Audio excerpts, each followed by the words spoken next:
want to talk about combining two of my favorite AI tools, which is ChatGPT and MidJourney. So of course we can create our own prompts, get as specific as we want about our own characters, our environments, and what we're looking to have output out of MidJourney.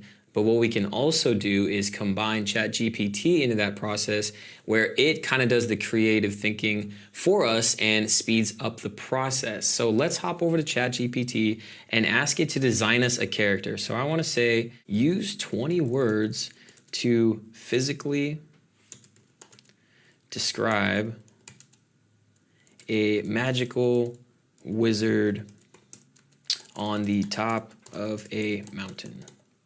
Perfect. So we have on the mountaintop a mystical wizard stood tall, dressed in flowing robes, adorned with a long beard and sparkling eyes.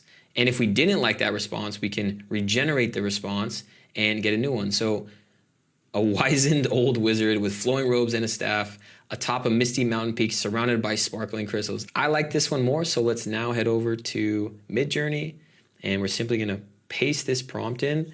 We can use --p and we can use whatever else we want, but for this example, let's just put in what ChatGPT gave us. And there we have it. So just in a few seconds, I was able to generate this really unique imagery. So this is a great time hack to just save time and really just focus on producing the content rather than coming up with the written copy of what to say.